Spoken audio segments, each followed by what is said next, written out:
All right, welcome to Inside the Numbers with the People's Pundit on Monday, right? Who knew this would happen? No storm, dodged a bullet. Don't forget, if you like the numbers, if you like Inside the Numbers, to like the videos and to share them far and wide. All right, we're everywhere, Twitter, Getter, Truth, Locals, Rumble. What am I tongue-tied today? But the best place, of course, to follow us is right there on Locals. I'm looking at it right now. This is great.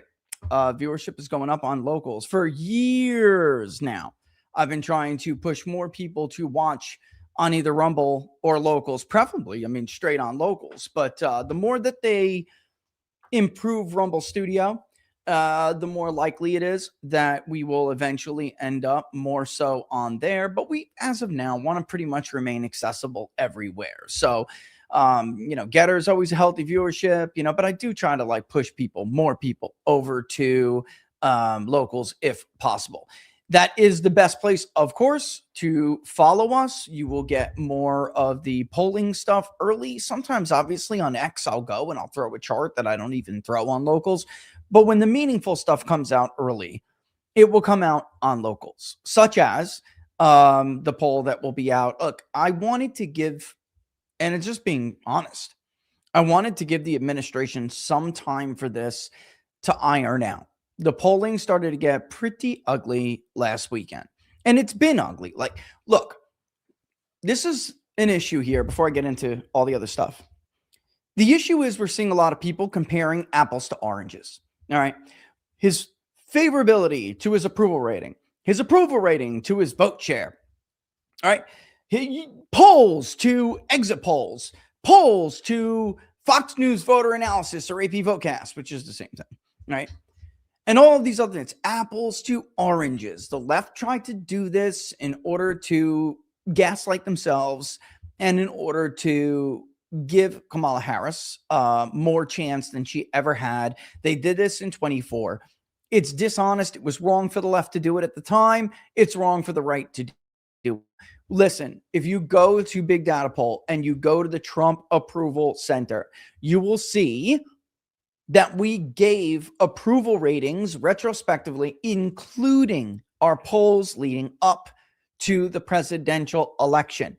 When Donald Trump beat Kamala Harris, and he beat her by just under 2 points.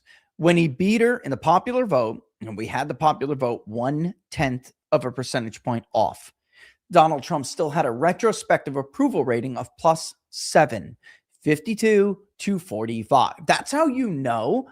Even though we're still among the most favorable poll to Donald Trump, even though this poll that's coming out his approval rating is going to be the lowest it's been in a while.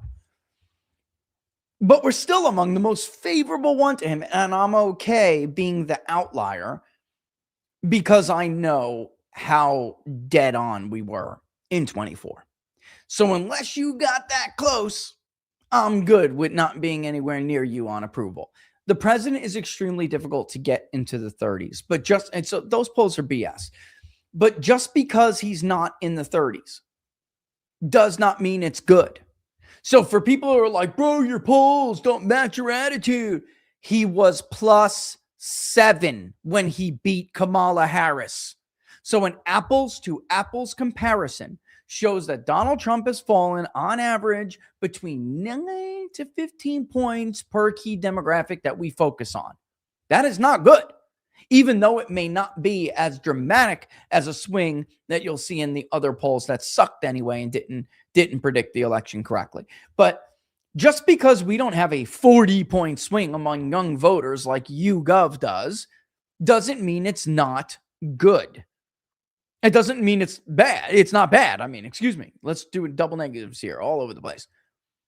YouGov never correctly polled the youth vote ahead of the election anyway. They never correctly polled 18 to 29-year-olds. We did. So a more modest 13-point, or among independents, 17 to 20, a more modest swing, unlike what is still not good. Which brings me to the topic of today's show.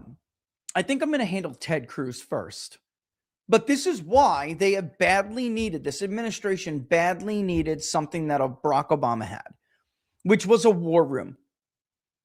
And that war room has got to, and this is I don't even know, It's always better late than never. Always better late than never. I just wish they would have done this back in April.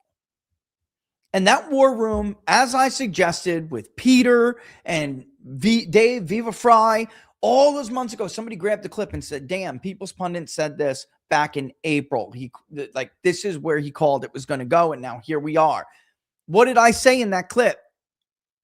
That the administration needs a war room. They need somebody or multiple people who are not gatekept.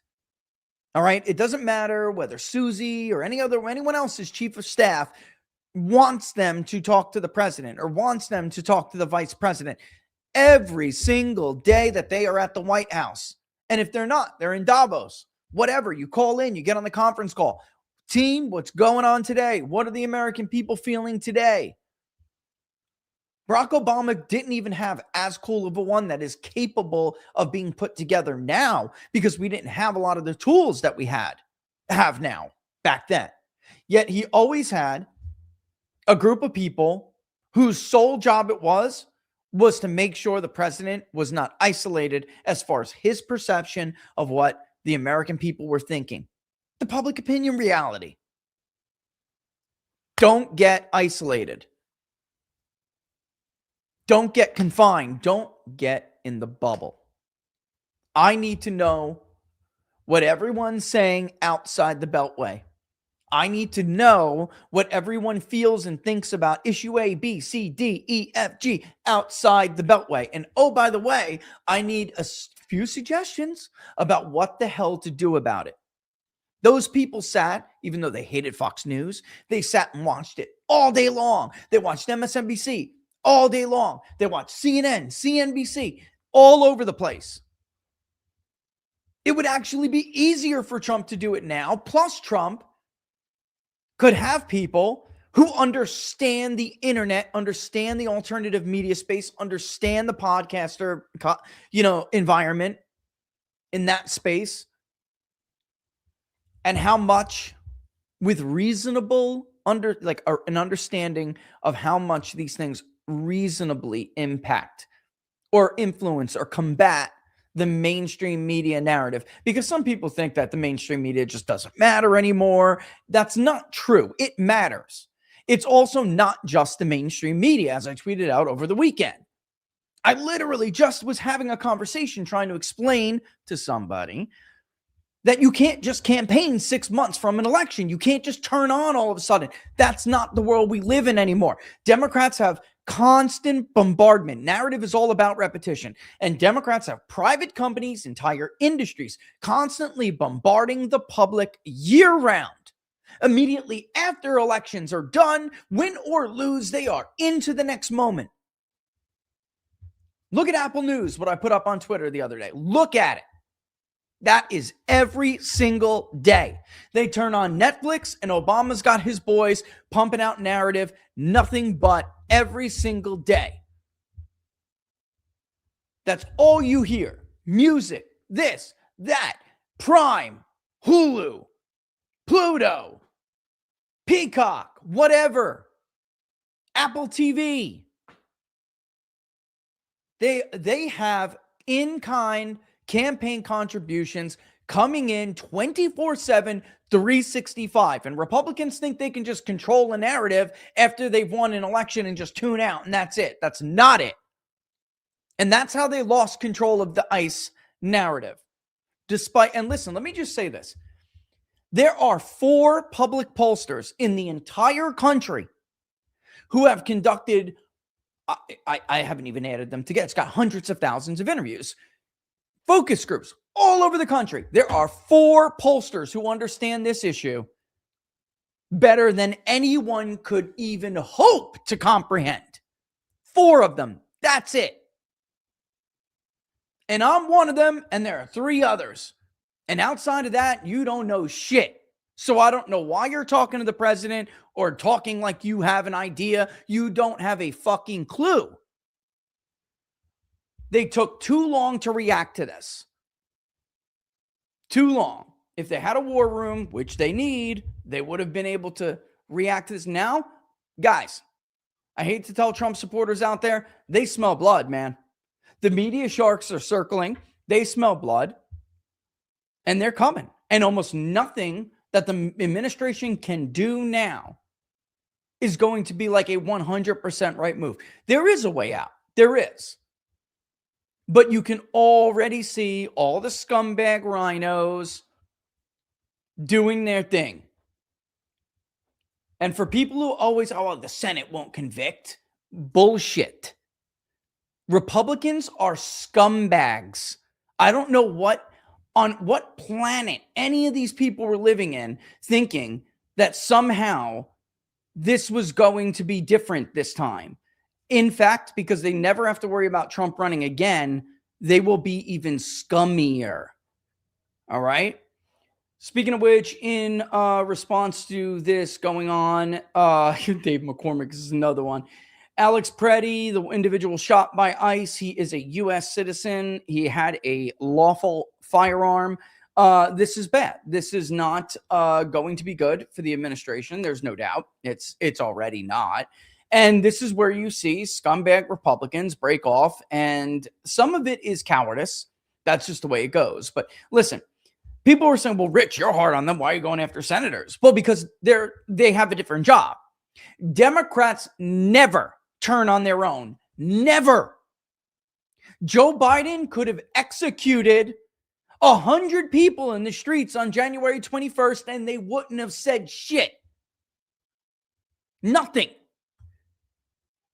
It is not helpful, productive, which is a lesson they learned a long time ago. It is not helpful, nor is it productive. It doesn't get you any brownie points with the voters when you turn on your own. It's the job of the lawmakers, the electeds, to act as a shield around the president. The agenda is the most important thing. That's how you're, and for those of you on the right who think you're more moral or something, you're holier than thou, wake up. Your enemy doesn't give a crap about any of that. The agenda is number one to them, and that is all that matters. And the only way you have a prayer of defeating them is if you come to understand that and you act accordingly.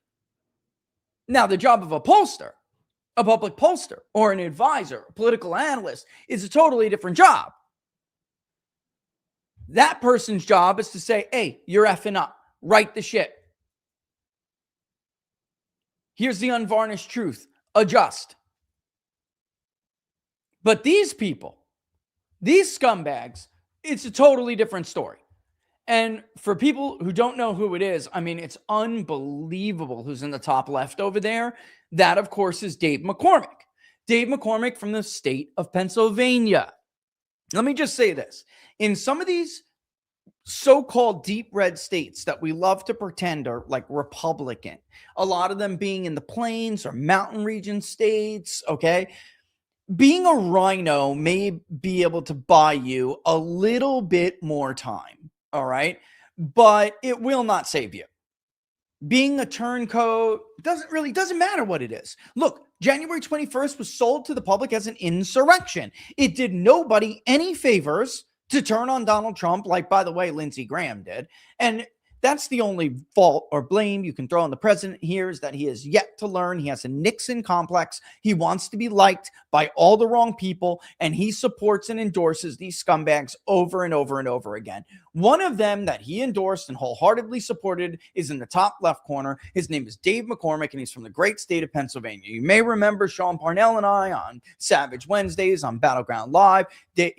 Sean personally knew him.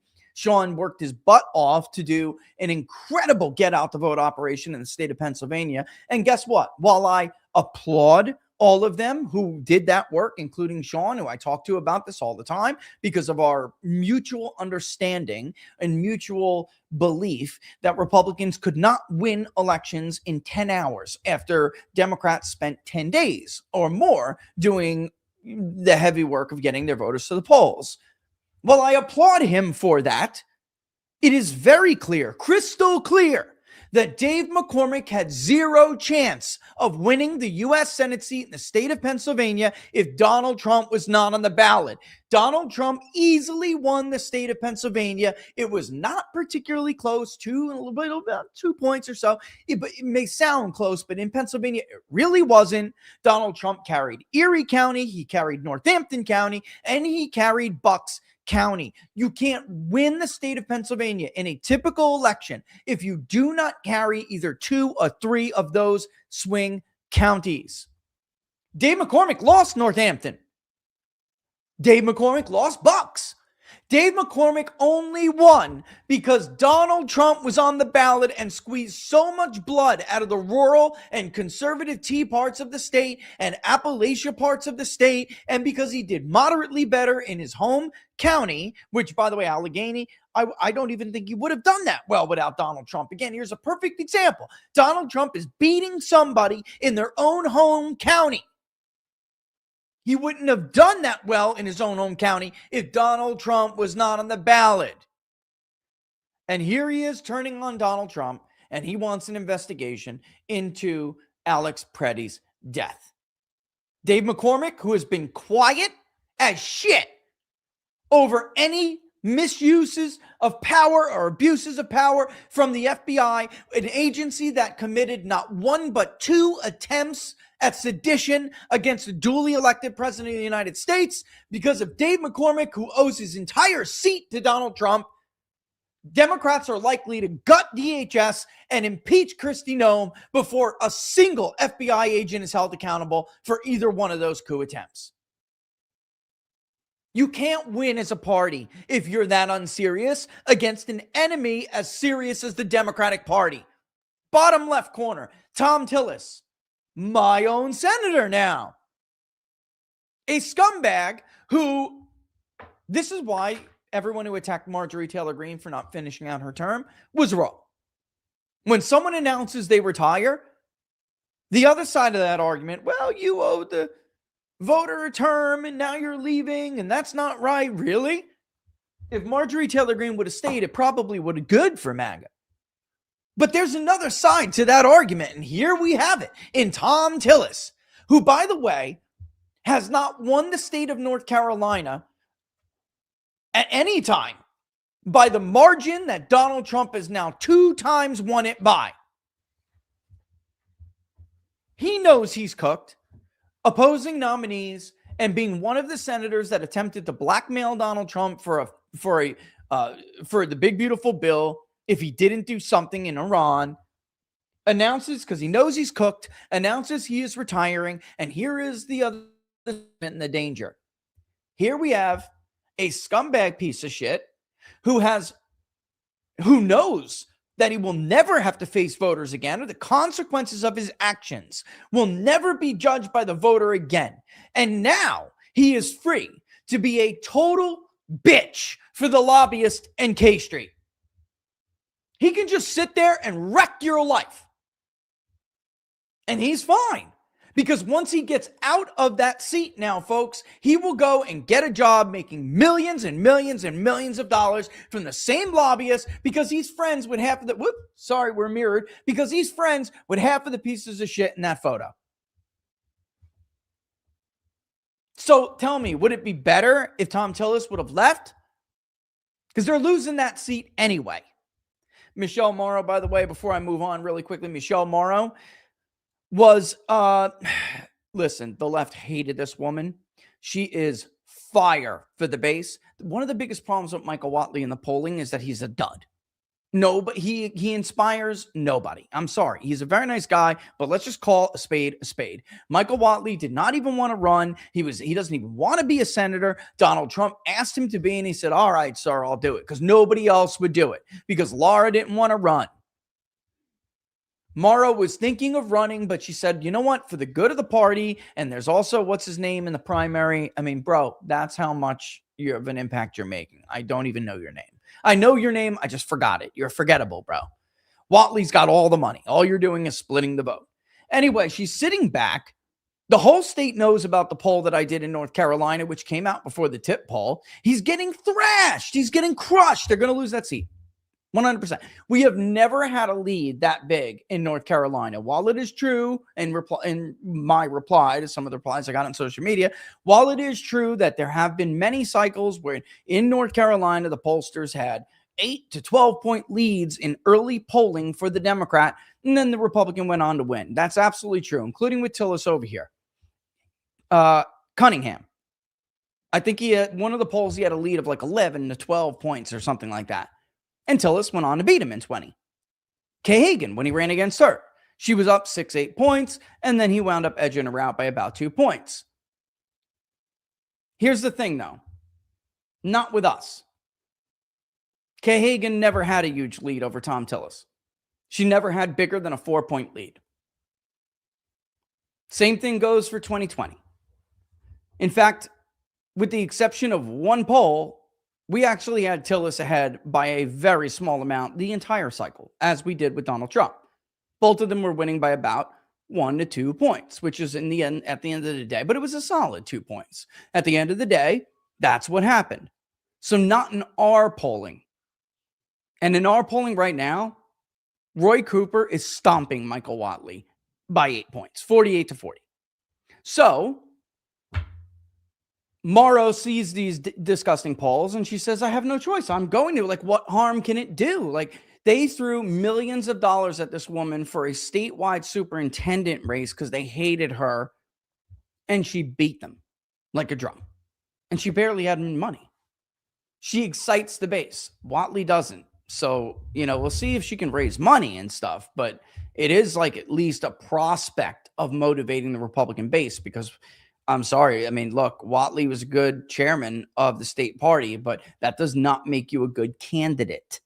He's not a good candidate. He's going to raise money because he's got Trump's endorsement and he knows people. He's got a big Rolodex, but that doesn't inspire people. Anyway, so here we have it. This never would have happened if the White House adjusted accordingly. Now, I don't know if I just want to sit here, guys, and start giving advice. I honestly don't really want to do that. But the problem with what's going on with ICE right now is that, because I'm looking at some of these replies, like people, what are we supposed to stop the mass deportation? Guys, you're not getting mass deportations. You're getting massive political damage from simply attempting to remove criminals. Now, JD and the president did very good press conference, and the Vice President Vance, JD, the Vice President Vance had a stop, and his messaging very clearly started to take on what needed to be, some things that needed to be said. But ICE itself, the procedures, what's being done, I don't want to rant on and on. They know, the White House knows, like, this is what you need to do. They simply decided not to do it. And that's on them. Right. I mean, look, I love you, Poso. Exactly. Like, this is basic shit. And they took too long to react. It's got a message. And they should have been listening to people from the very beginning. If they had a war room, they could have avoided all of this stuff. Really, they could have. Here's how JD, I'm going to play 2 clips real quick. Here's how JD responded to it. It's good. It's very good. But again, remember, when you're behind on the narrative, when you take too long to respond, it's going to take that much more repetition, that much more discipline in your message to undo the damage that has been done. And believe me, the damage over all of this with ICE is bad. It's bad. Focused on Minneapolis because that's where we have the highest concentration of people who have violated our immigration laws, and that's also, frankly, where we see the most assault of our law enforcement officers. I mean, our plan is very simple. If you assault a federal law enforcement officer, we're going to do everything that we can to put you in prison. It's very simple. And most of these protesters, as much as I may disagree with their politics, most of them have been peaceful, but a lot of them have not been peaceful. And if you go and storm a church, if you go and insult a federal law enforcement officer, we're going to try very hard. We're going to use every resource of the federal government to put you in prison. Respect people's rights. Respect people's rights to worship. Respect people's rights to do their job without being assaulted. If you follow that basic principle, the Trump administration is going to do everything that we can to protect your rights. But if you go after somebody, if you assault somebody, if you make a 9-year-old girl cry because you walked into her church and harassed her, we're going to go after you with every single tool that we have. Very good. Very good. That was on the 22nd, 4 days ago. And what happened? And I have one more clip I'm going to play, but what happened in between, I got to tell you guys, this shoot with Praddy's not good. It's not a good shoot. It's not a good shoot. The good shooting, that was a good, no offense, no pun intended. That was a good shoot. She attempted to use a deadly weapon, which a car is, to injure or kill an ICE agent, a federal law enforcement officer, and he defended himself. An officer who 6 months ago had been dragged 300 feet by a car until he had internal bleeding. But this one is a different story. And not for nothing, but they never should have been there without field control or whatever. There's many different terms you want to call it. When the FBI goes to arrest somebody, folks, let's say they're serving a warrant, they build in a case on a drug dealer, and they're going to arrest a drug dealer. No one's getting on that block. No one's getting anywhere near that arrest operation. It's not happening. ICE does not have environmental control when they are effecting arrests. They don't. The truth is, half the FBI is doing shit they shouldn't be doing anyway. So if local law enforcement is not going to help you, arrest them for obstruction. Did we forget what happened with Governor Brewer, the former Republican governor of Arizona, when she refused to obey Barack Obama on immigration? And she said, nope, Arizona's border will remain closed. We'll do it our damn selves. Do you guys remember that? It's amazing how fast people forget stuff. They were going to toss Jan Brewer in jail and throw away the key. When people who are subject to the supremacy clause do not recognize the law of the land, they go to jail. And tell the story while you're building your case. Because honestly, JD, if you would have scooped up Fry and threw his ass in jail, then when this shooting happened, all the noise would have been about that. Or at least would have helped John. Would it have been bad press? Yeah, sure. Not as bad as an ICE agent emptying half of the damn magazine into somebody who had every right to carry a weapon and didn't even draw it on them. So I'm sorry, a bad shoot's a bad shoot, guys. This is a bad shoot. It is. And they defended it. Instead, they should have been defending their actions, arresting a lawless mayor or a lawless governor with ties to these organizations who are doing this. You think they're just coming up with this out of nowhere? They're just somehow finding out where these ICE operations are going? No. ICE tells local authorities where they are effecting these arrests, and these pieces of shit are telling their activist friends for money. And the reason you'll never get any meaningful disclosure about the people behind these organizations, who's bankrupting these organizations, is because there are right-wing donors who have been giving to these organizations. People who you think are your friends, and they are not. Bill Ackman has been funding illegal immigrant activist organizations for years. And then he goes on and whines about the election of Zohran Mamdani in New York City. People like him have been bankrolling this shit for years. That's why they'll never tell you. Because if they tell you about the left-wing donors, they got to tell you about their own. Let me ask you something, guys. If you're one of these so-called right-wing donors and you're dying for Donald Trump to pass an amnesty, an ICE scandal would go a long way to do that, wouldn't it? Open your eyes. Wake up. That's another reason why the right is losing to the left, because the left is pure in their intentions and their motives, and the agenda comes first before anything else, and the right is filled with traitors. Traitors! Bill Cassidy.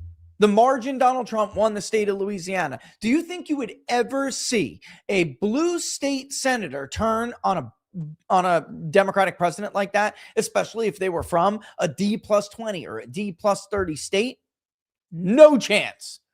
By the way, Dave McCormick, that kind of shit may help you for a little bit in those rhino states like Utah for a little bit, but it doesn't help you in Trump-only states.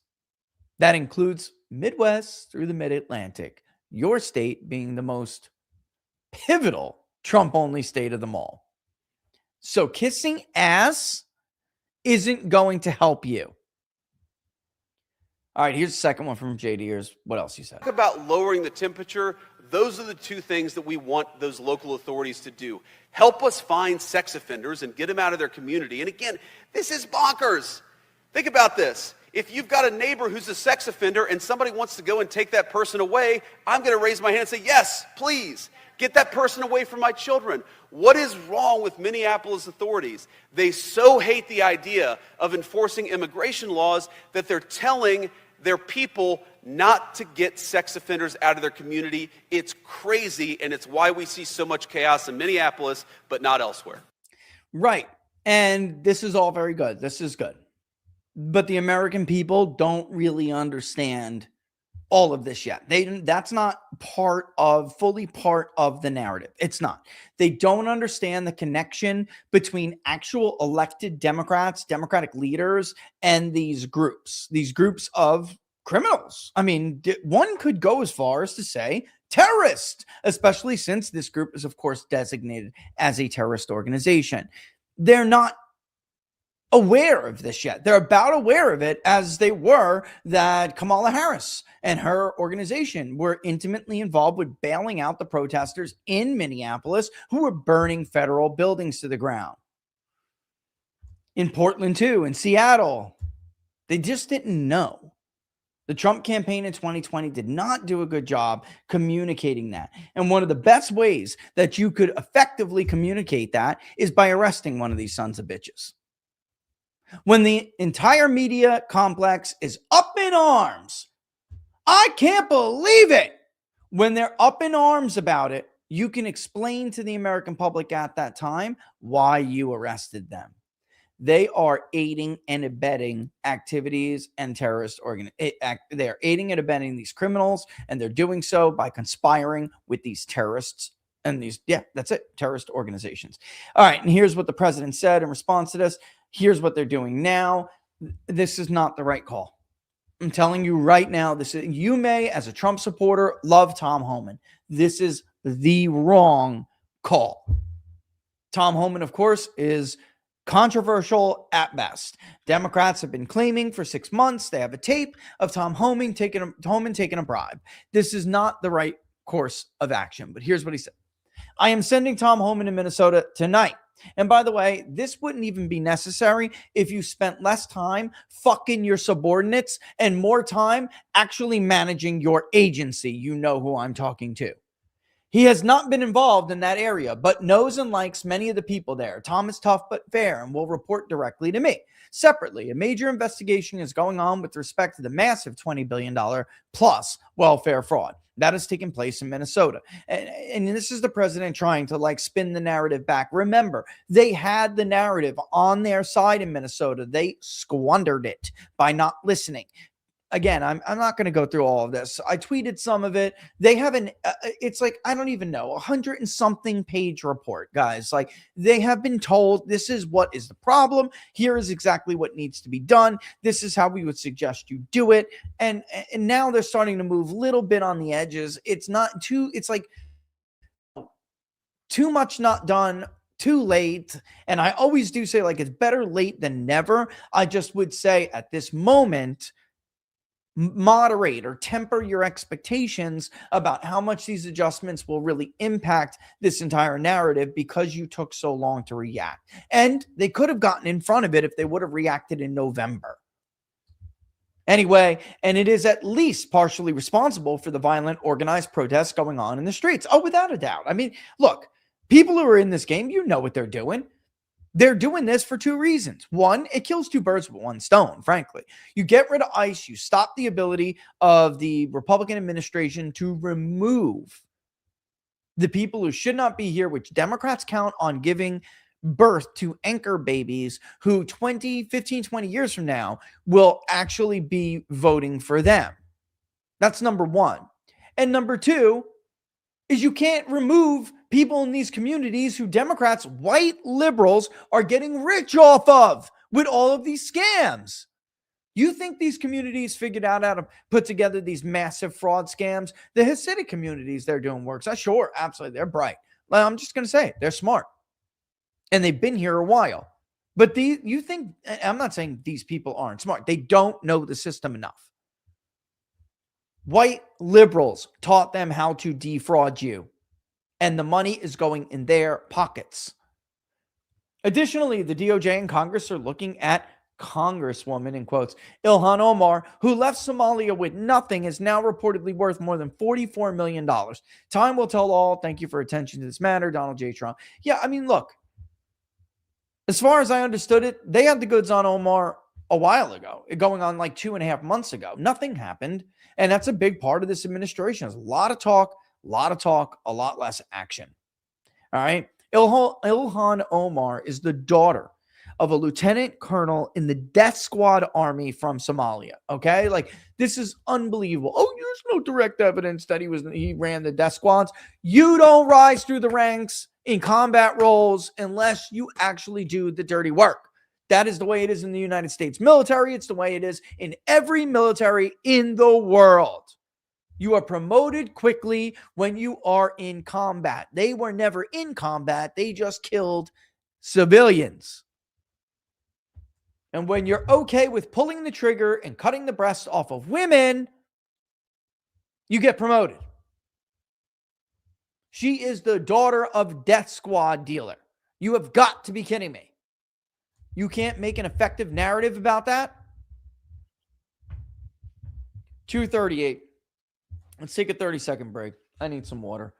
Don't forget, you're watching Inside the Numbers with the People's Pundit. If you like the videos, to like them and to share them far and wide. Funny thing, I was in Best Buy the other day, and you know those refrigerators that have like the panels on them? Samsung makes them.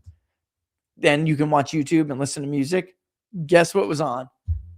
Inside the Numbers with the People's Pundit. I have to ask my son what episode it was. If I went to YouTube right now, I could probably look at it was actually a good episode. Let's get the hell out of here. I was, no way. It was actually kind of cool to see. And I took a picture of it. Let me see if I can find. Anyway, yeah, don't forget, if you like the videos, to like them, to share them far and wide. We took a funny picture of my son going, and then I had a funny face when I was doing it. Okay, the title is Special Episode, Can Americans Handle Disclosure? It was about disclosure, alien disclosure, which we had run the poll with. And the answer to that question is yes. Americans can handle. If the president wants to come out tomorrow and say we're not alone in the universe, Americans absolutely could handle it. All right, so that's the short answer of that. But you should go watch that video if you haven't already.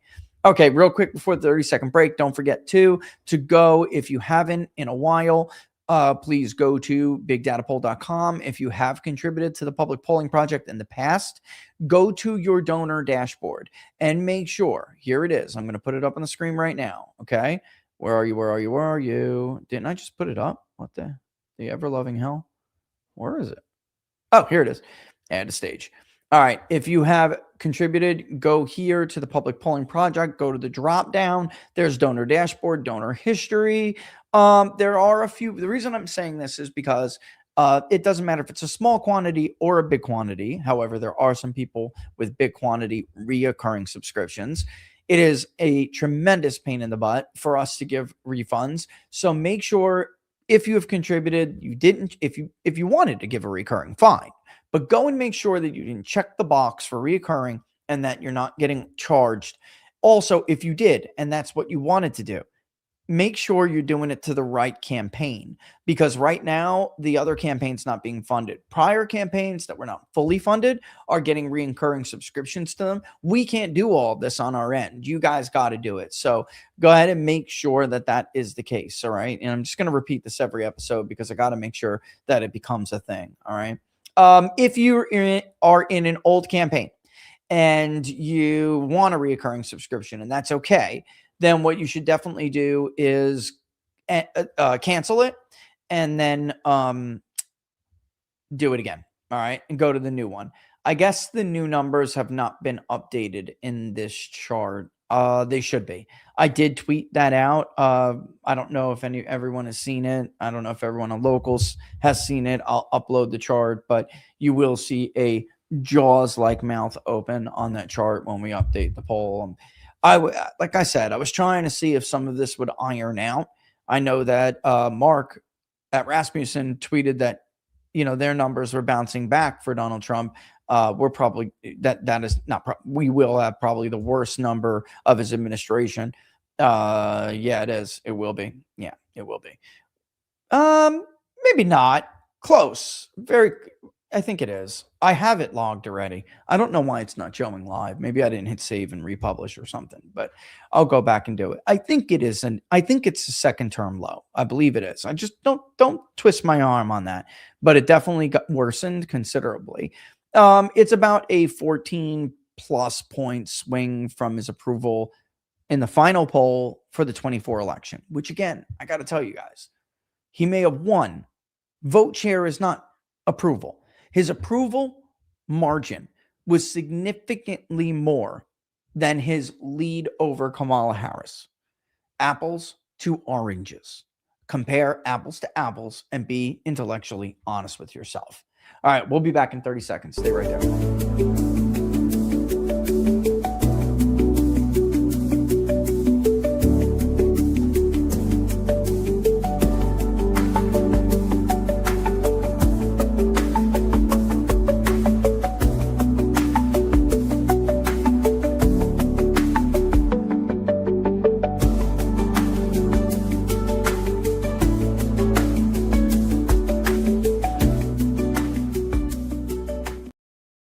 Was cute. Made me feel like I wanted to take a little nap or something, little nappy poo. All right. This is just, I told you this guy was a two-faced. I don't, if you've been watching Inside the Numbers for years, you even heard private stories of me blowing Ted Cruz up because he would be at a private donor function, whether it was at a place where they were all gathering or it was in somebody's living room, which donors will often do. And I have told you about this guy's two-faced statements about Donald Trump in the past. This one irks me particularly for several reasons. One is plain and simple that Ted Cruz would have lost to Beto O'Rourke in 2018. Big bad Beto.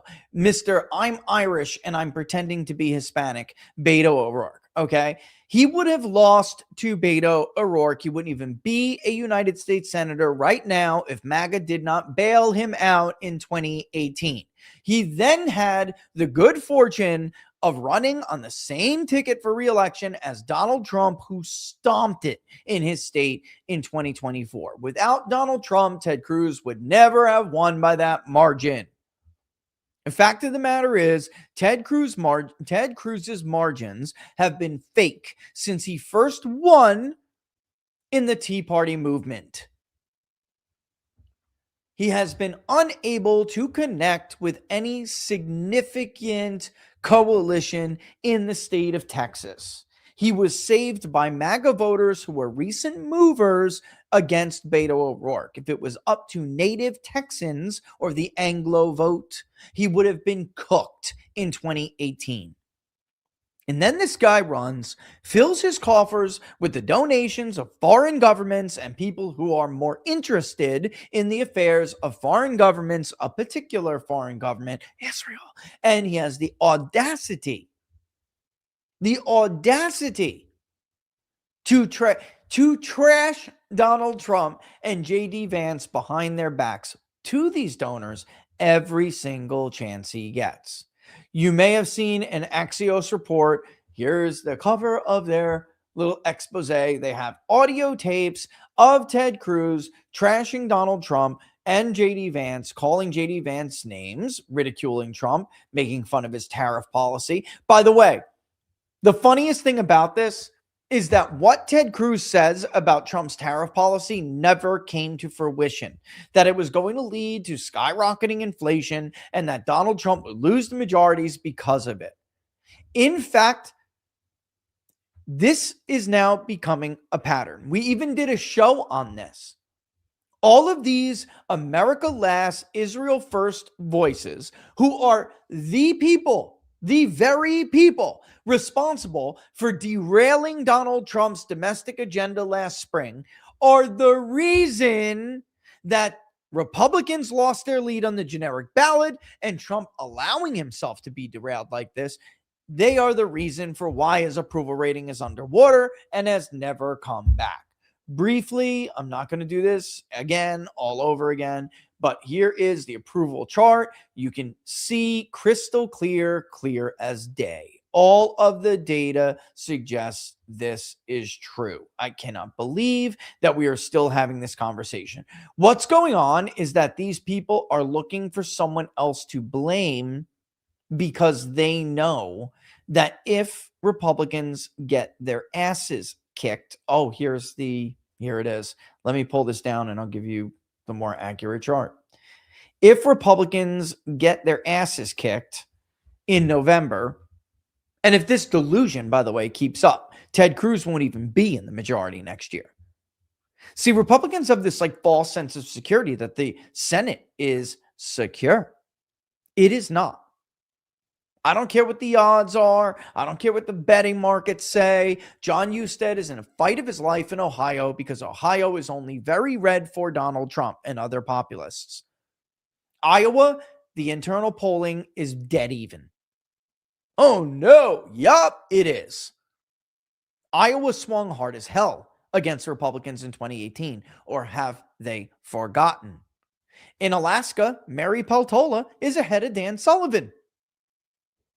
If it makes a difference to the majority when the votes are counted and it comes in tied, and J.D. Vance is going to be the tiebreaker in the U.S. Senate going forward in 2027, guess what? Lisa Murkowski has every intention of leaving the Republican Party, caucusing with Democrats as an independent. And she will spend the next 2 years of Donald Trump's administration, if he makes it, because scumbags like this will vote to impeach him. She will spend, by the way, there she is. In fact, there she is, top right corner. She will spend the next 2 years making his administration a living hell. That's the plan. So Republicans better wake up and take their heads out of their ass. Even Ron DeSantis is even worried about Florida. I'm not kidding. Somebody doesn't believe me, they can go ask the governor. One thing I think he will be honest about is that. Anyway, the evidence is crystal clear. The Trump agenda was rocking. They held their lead on the generic ballot. His approval rating was surprisingly resolute until they entered the picture and until he let them. And this is where he does bear the blame. Ultimately, he's the president. He could run against them if he wanted to. He could destroy every single one of their careers. But he's got this Nixon complex and he wants to be liked by everybody, which I thought was a lesson he had learned from the first administration, but I guess not.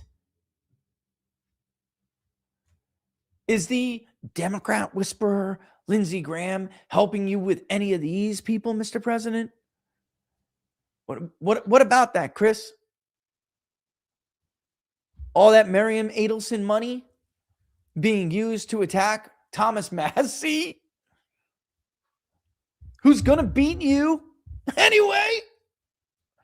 The president's numbers in that district have cratered like 25 points. Anyway, back to the chart. All the evidence shows crystal clear that once Trump allowed these America Last, Israel First senators, because they played a huge role, including Tom Tillis, Lindsey Graham, and Ted Cruz. They played a huge role in derailing the domestic agenda and making sure that Israel got what they wanted. After that, the message has been effed. And you could see how it started in March. Why? What was going on there? Well, the Gaza ceasefire was coming to an end. It got very muddled. The base was asking about the Epstein files. What happened to that? What happened to that? But of course, they couldn't release the Epstein files then. We all know why. How much support do you think there would be for a strike against Iran if all of those files came out? Now they have Bill Barr, ladies and gentlemen. Bill Bush Barr writing op-eds in the Wall Street Journal defending Pam Bondi and why she can't release the Epstein files and comply with the law. Give me a break. Because they haven't gotten their massive military strike against the regime in Tehran yet. That's why. And that's only because of Donald Trump, by the way, being less accepting of the idea there will be a large number of Israeli casualties in a counterattack. Bibi Netanyahu was perfectly willing to sacrifice a good number of his own people if it meant getting rid of it. To Benjamin Netanyahu, that was okay. Don't mistake it. And tell your boomer friends who watch Fox News and get to cheerlead for Bibi Netanyahu all day, this guy is like, there's something wrong with him. Anyway, we can see on the chart, I should really look this way. I'm like feeling like a weatherman over here because it's not mirrored. That's when he bombs Iran. You can see in July, right? The numbers start to get bad after that in July. It never does right the ship. He looks like he may right the ship a little bit. He has a meltdown over the Epstein situation. Tells people he doesn't want their support anymore. We start running right around that time the White House focus tracker, which the president's pollster stole, by the way. You're like 4 months too late, Tony. Too late. We start running the tracker poll, which, by the way, here's the new numbers. This is the updated new number. And you can overlay this, guys. Although those dates need to be changed, those custom dates. But you can see the first of the year. Oh, no, there it is. Starts. It's right. It's right. You can actually overlay it, and you will see in periods when it tightens a little bit, it looks like maybe Donald Trump's going to get a little bit better here. In December, Donald Trump did get a bump. I do need to address this because so many people are cherry picking stuff, and I don't like my polls being misused for narrative. Donald Trump did get a modest bump. We called it like a Christmas bump, a holiday bump. And it was like -3, -4. It was not typical for that time. Typical was -5 to -7. He got a little bump. And now we're back out to where we are, which is going to be the worst, roughly the worst. I was trying to give, look, I'm being real here. I was seeing if that was noise and whether, if we gave it a little bit more time, would it recover? That's what we were doing. By the way, Tel Aviv Ted, here's where you are. And this actually is going to be worse. I took this, and this is of likely Republican voters for 2028 nomination voters. Don't be surprised if Vance is closer to like 48, okay? Because we're going to start to tighten the likely voter screen a little bit more.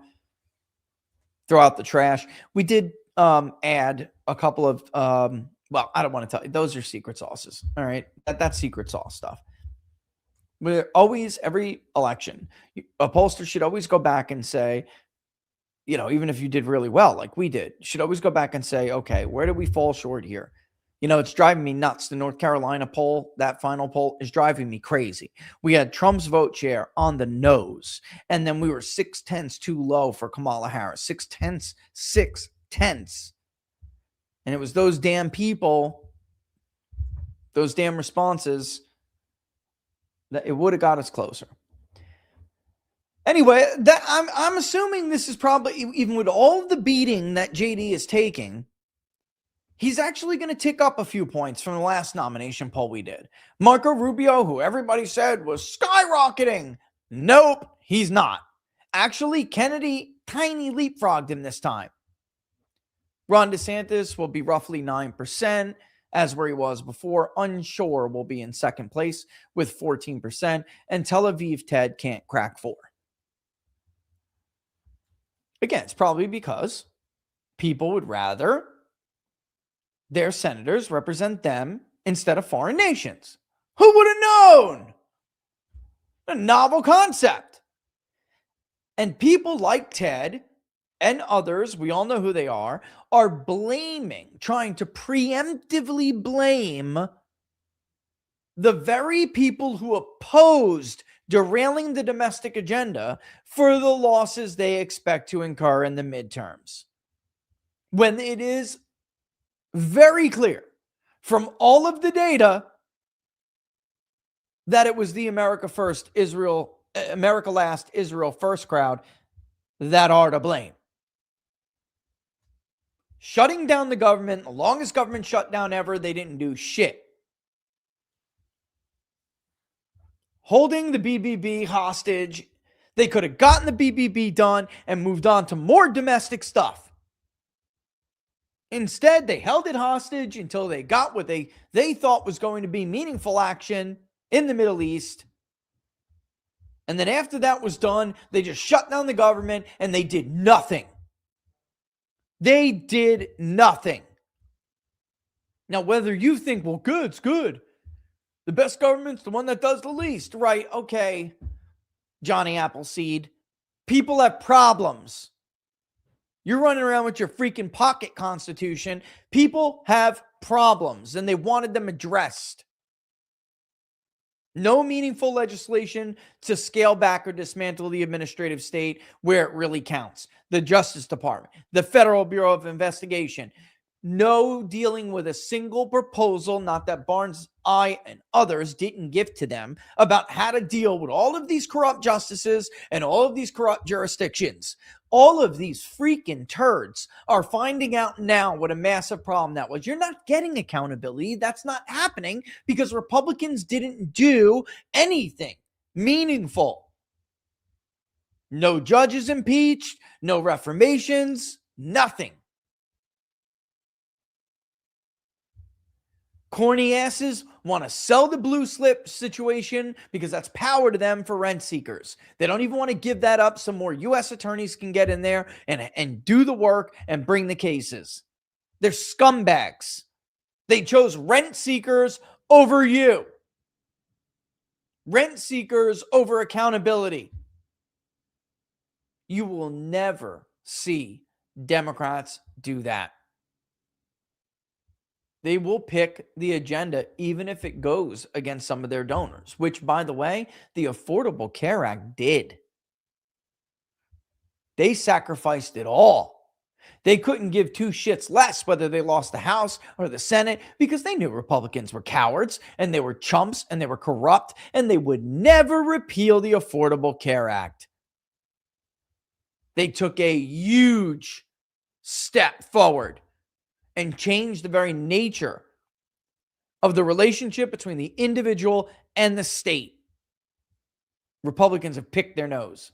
That's about it.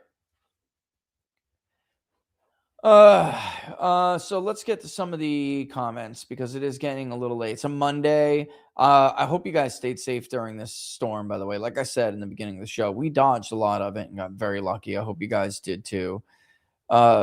Oh my God, here's a comment. Hope for better. Trump isn't a lame duck. He's a limp duck. Oh, man. Wow. Burn. Guys, I mean, that sounds like a lot of the elaboration comments we did. Ooh, that's something. Yeah, people are mad. They're just like, they're mad at Trump for not, I mean, look, people are still giving Trump himself a lot of grace. But they're mad at Trump for not doing more. Like, look, you can't bring Republicans along, you go after them. They funded the refugee program, guys. Unbelievable. 50 of the 70 who voted with Democrats to cast down the Massey Amendment are Donald Trump endorsees. 51, I think, or 52. I went back and looked. I think it was 52, actually. They want Trump to destroy it. They don't want him to be in the club. And that's what he's doing. And the only ones benefiting from this, I'll tell you right now, when it comes to him and his endorsees, about 3 people, main people, and then they have their crowd around them, of course, who are dipping into the cookie jar, but 3 main people, their businesses, their organizations benefit from these endorsements. You will not find a Trump endorsee who doesn't have the same advisor, PAC advisor, maybe, They got the exclusive rights to run the PAC for them, or they're just on their GC or something, pollster, and what will be a lobbyist. It's disgusting. That is not what people expected from Donald Trump. Sorry, it's just not. All right, let's go to YouTube for the next one, then we'll go back to locals. I can't take the retardation of this entire administration anymore. All they know how to do is fold. I really think I can only support Bannon in 28. Wow. You know, Ed, I got told that. What was it? Yesterday?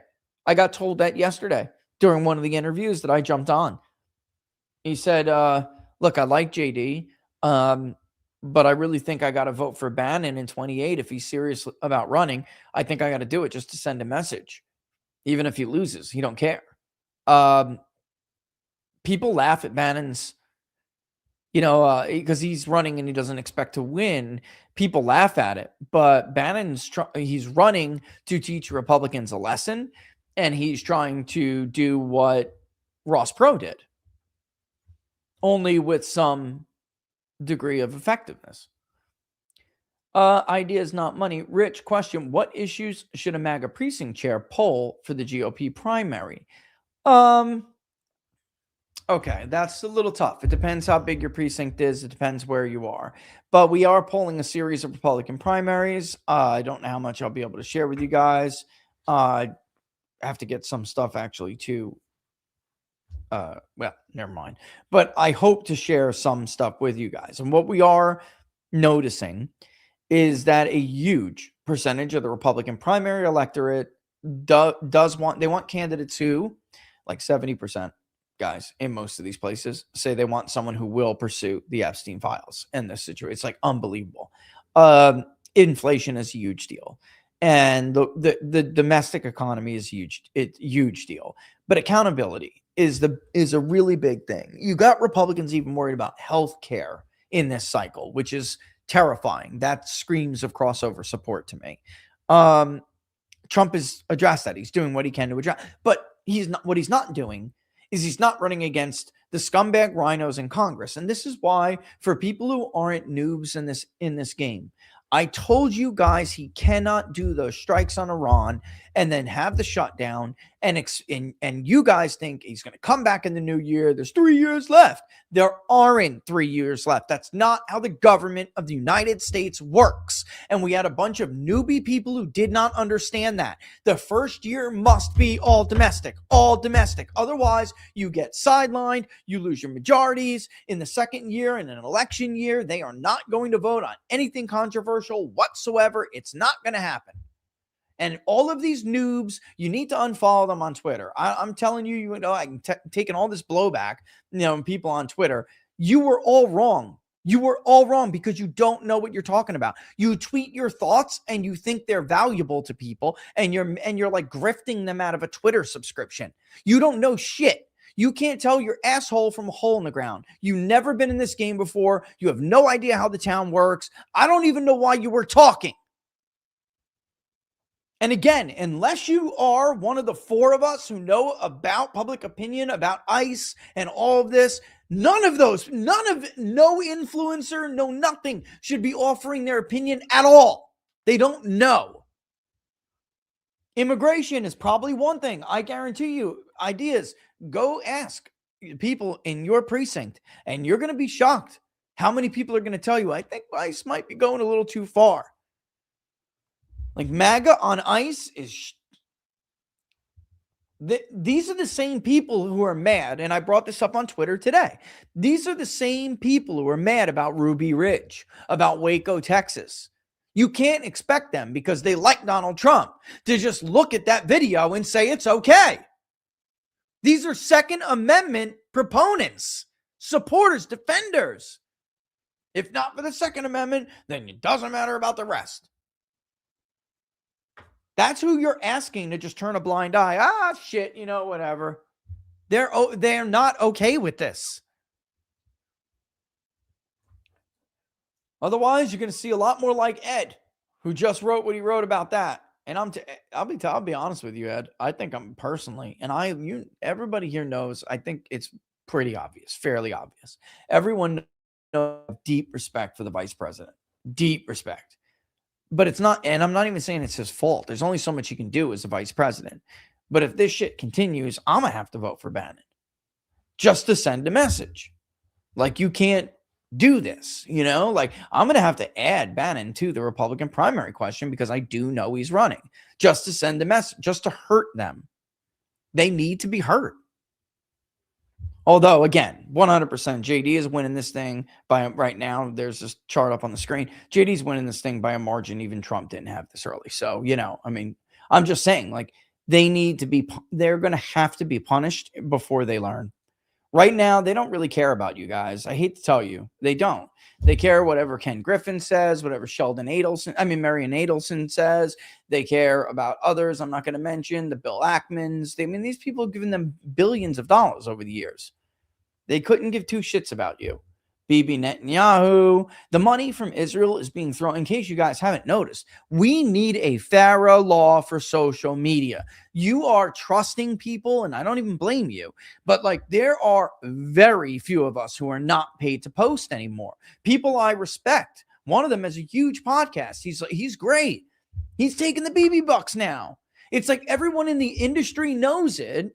You don't, though. And you at home, you trust them, and maybe you had every reason to trust them all of these years.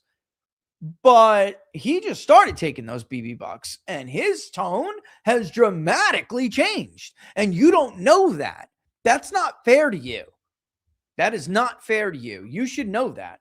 I don't understand how Republicans are losers. They're do-nothing losers who wasted half of the president's peak presidency on a shutdown and an attack on Iran. This is how idiotic these people are. And this is why we're getting our ass kicked, Rich. Help us. Help us. Look, you can lead a horse to water, but you can't make a jackass drink.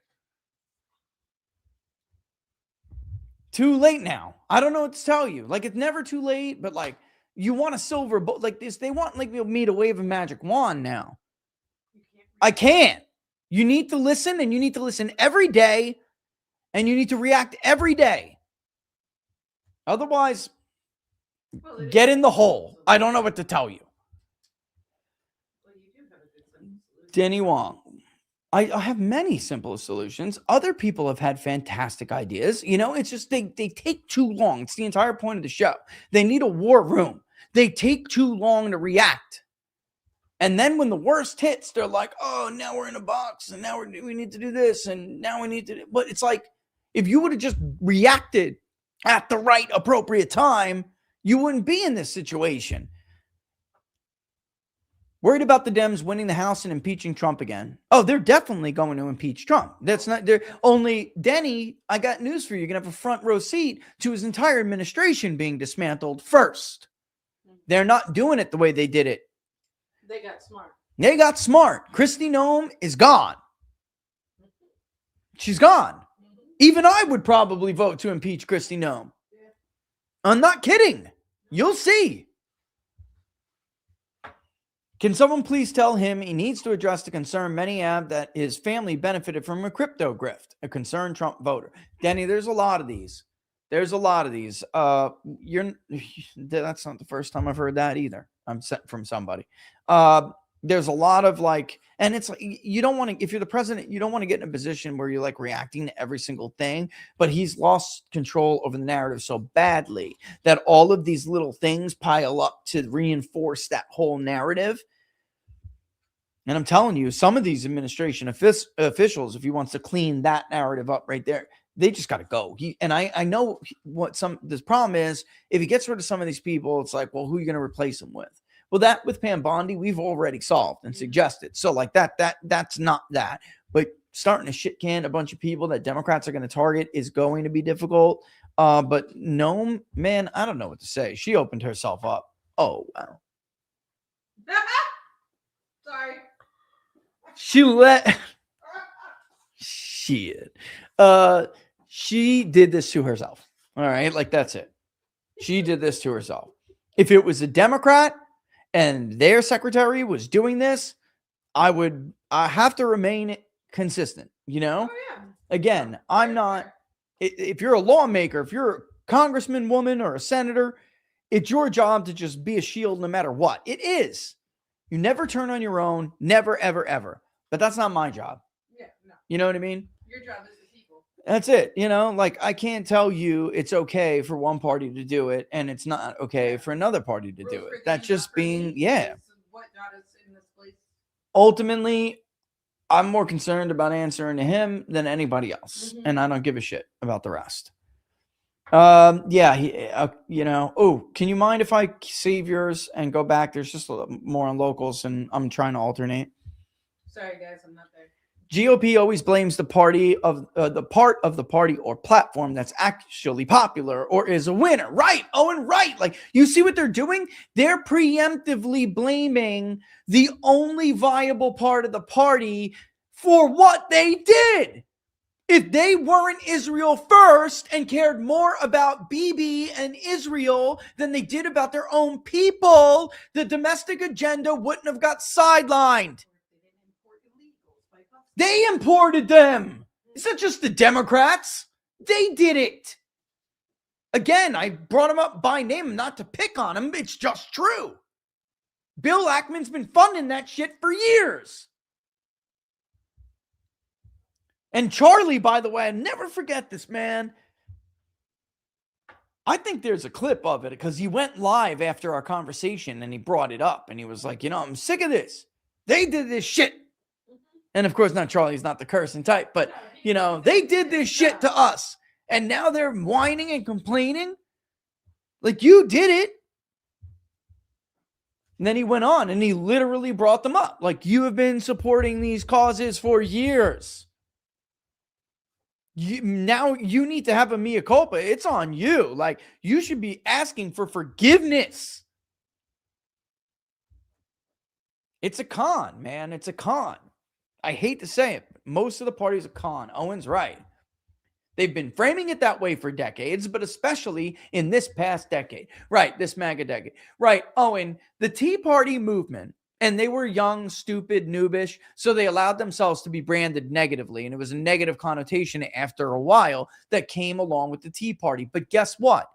That would not have been able to even happen at that level if it wasn't for the rhinos like Mitch McConnell, who constantly leaked to Politico and the Washington Post to hurt people who came in on the Tea Party movement, a movement that was responsible for a more than 60-seat win. You think rhinos could have done that? Give me a break, man. Give me a break. Ooh, ladybug, probably trying to find refuge from the storm. They would never be able to win like that. They can't win without MAGA. They can't win. Pat Toomey, same thing as Dave McCormick. You think you had a snowball's chance in hell with Donald Trump? You didn't. And it didn't matter that Toomey won by a little bit more than Trump. Toomey wouldn't have got the voter out that Trump got out. Period. And if they did, they never would have voted for Pat Toomey unless Donald Trump was on the ballot. They could have voted for the Democrat. They're never going to learn. First of all, I've come to the conclusion that they are too stupid to understand the Trump coalition. I don't think they have it in them. I don't think they're smart enough. Rich, I'm in a 50-50 precinct in a suburb of Austin, Texas, Cedar Park. I think you need to ask about this immigration stuff, especially ICE and the handling of deportations and what they think. I think you're going to be a little bit surprised about what the Republican voter in Austin would tell you. Okay. Also in Austin, I imagine cost of living is going to be huge. I imagine it is, but also accountability. Right now, if I show you guys, is it logged out? Let me see. Is this only this is likely Republican voters. Here is what I'm the poll that's about to be published. Here is the rank distribution for likely Republican voters nationwide, which will be somewhat obviously different, but the refund went through on my Discover card. Nice. For Christmas, I had to buy my son 2 Christmas gifts because of a delay on a gift. I was afraid it wouldn't come, so I bought him the other one. He got it anyway, but I was afraid, so I had to bring one back. All right, cost of living inflation. This is just Republican primary voters. Cost of living inflation, jobs, the economy, immigration, border security, crime and safety. Healthcare is number 5. I'm telling you, Republicans are concerned about healthcare, and the people who are making foreign policy, national security, number 6, which it is not nationally with all voters, especially even independents. But what the voter that's doing that is the voter that has trepidation over whether or not we're going to get involved in some other stupid conflict. Look what comes to number 7, corruption and accountability. I mean, yeah. I mean, there's some good ideas. There's 7 right there that I think you should start with, honestly. The rank distribution is done by the top 12 cited issues. So there are other things, but they don't go in a rank distribution if they don't make it in the top 12. All right. By the way, corruption and accountability, like what, 5 months ago, was nowhere near that until people started to realize we ain't getting shit on Epstein. Dan Bongino is fake as shit. It's not happening. The one thing you got to give them credit for, hands down, is the crime rate. I don't understand why the crime is so high. Actually, I do. That's not true. I do. It's another way of thinking about crime that we haven't thought of in a long time. All right. Trump 2.0 is turning into the same 1.0. If JD does care, then he needs to get off this train. I don't mind voting for a woman, but they always want to prove themselves. I can't wait for the impeachments. Yeah, I mean, this is going to be, I'm telling you, it's going to be bad. And, Barnes and I are not the type who just shut out and don't talk to Democrats. Both of us have been talking to several, and it's a good plan. It's a good plan. The Chungster, and by the way, thank you everybody for the super chats and the tips. Laura's right. I don't say enough. Thank you for your super chat and your tips. She's right. He says, the Chungster, Bondi needs to go. Ed Martin for 210 days. Then someone like Schmidt. Thank you. Thank you. That is exactly what we told him. Thank you. Rubio has too much power as both NSA and sex state. Yep. Bring Michael Lanton at NSA. Oh, God, Michael Lanton was amazing in Trump 1.0. And look what happened. They targeted him. And he was taken out by Republicans. Susie will never give up her spot. Honestly, Susie doesn't really have to give up her spot. She's just, I don't know who could do it. Have been told of Russ Voigt, but Russ Voigt would be 1,000 times better. I have heard, I don't know if Russ wants this or not, but it absolutely is an option. But I have been told by many people Susie, without her, and I saw with my own eyes, without her, the gatekeeping though has got to stop to a certain degree.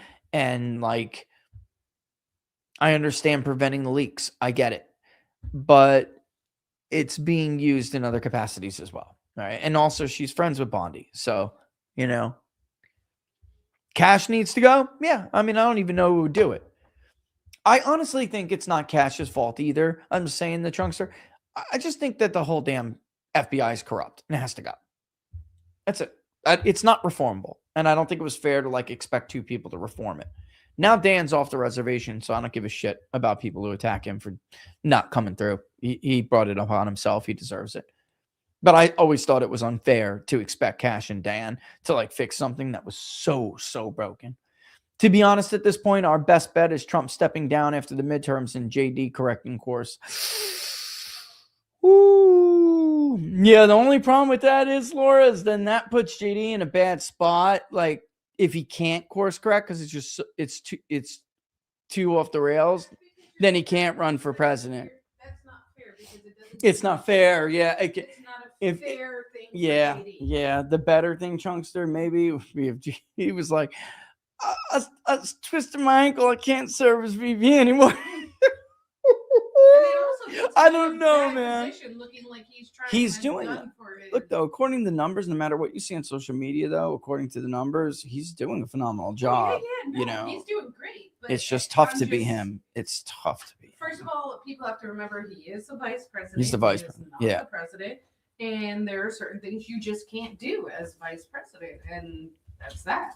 And Yeah, I agree. And by the way, ideas, I just see you as the last comment here. I just want to say, like, by the way, I love having a ride along while Rich road rages. Yes, I thank you so much. I find them fun. They're a blast, and I wish I had more time in between them to do it. Yeah. Ryan says, so disappointed. And Chunkster, that was a great comment. Ryan says, so disappointed on Minnesota has been fumbled by Trump and the DOJ. We have the lieutenant governor and 4 other administration officials and 2 Tim Walz campaign staffers as admin on a signal chat coordinating attacks on ICE. This is open sedition. Exactly. I do know stuff going on behind the scenes. I do know that. But the again, let me just add to that.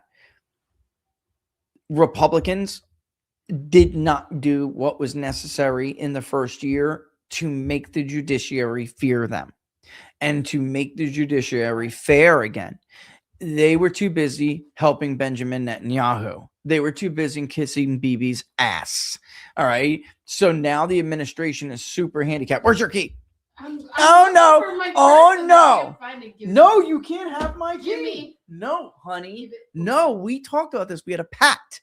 No, we don't. Go look under the seats in the car.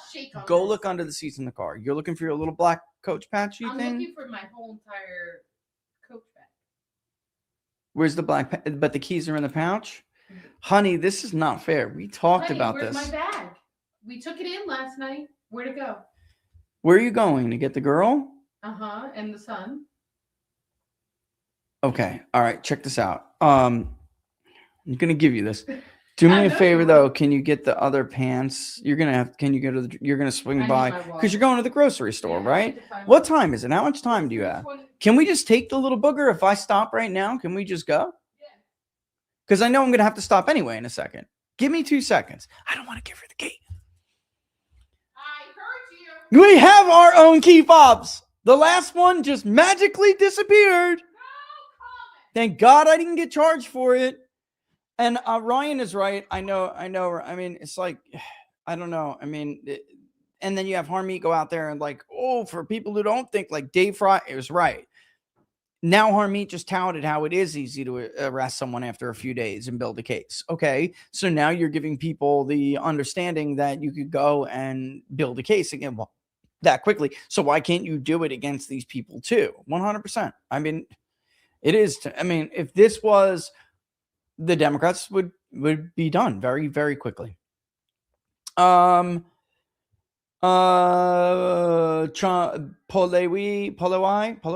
I wish I knew how to say that. Trump is too weak. He doesn't know what's waiting for him after he loses 26 and 28. The refusal to go after the left will destroy the nation. Act now. If he doesn't realize how much grave danger he's in, I'm not just talking politically. If he doesn't realize that, then you know what? It is what it is. He is in terror. Like his team effed him bad. They did. They exposed him so badly. Trump's statement about non-talented Americans and saying only the criminals and no deportations even got my Fox News watching mother to say I'm out. Yeah. I forgot about that. I wonder what we need plot bands on that chart so we could be like, here's where this, here's where that happened, here's where that happened, here's where that happened. We could even do it on like against the Real Clear Politics data, and I guarantee you're going to see it. Like you're going to see impacts because they did. I know the H-1B visa thing. We hear it all the time. We hear it all the time. We hear every poll. We hear somebody say, Trump told me he doesn't need my support. Did you find it? I think I put it in. You want a workout bag? Yeah. Here. And then I'll rip all this up in a second. We can go. Did you go and check on my nightstand? Yeah. Hala. You sure it's in there? Yeah. I'm positive. Can you just double check in here to make sure it's in there? Oh my gosh, she's so annoying, guys. All right. I think that's it, though. I think I got through the comments. So with that, I can say, yeah. All right, guys.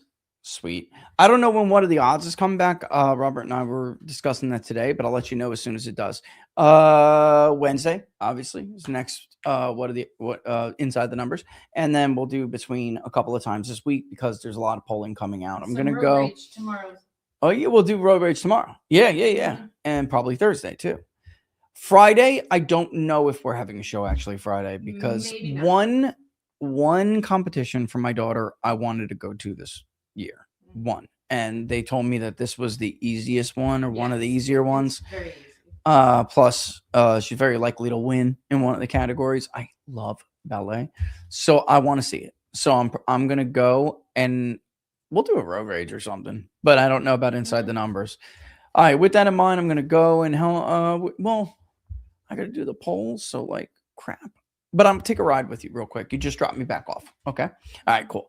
And then I'll get the poll The out. baby's probably All right. almost Yeah, he's almost there. So let me go, guys, and I will talk to you in a little bit. As always, thanks for watching. Thanks for their supporting. Laura just threw little deuces out there. And again, please go check your donor dashboard. Make sure you're not reoccurring subscriptions where you or contributions when you don't want them or where you don't want them. All right. What else am I missing? That's it. If you like this, yep. Follow everywhere. Don't forget my gram, People's Pundit, People's_Pundit on Instagram, right? Don't forget, it's brand new. It's only a couple hundred followers. Let's start building up the gram, baby. Well, Rich, put on some short videos. I will. I'm working on it. All right. Needs to get me a new laptop. Number love for you guys. Yeah, it's just her thing is cooked, man. All right, guys. Deuces. I can slow it down. You ready?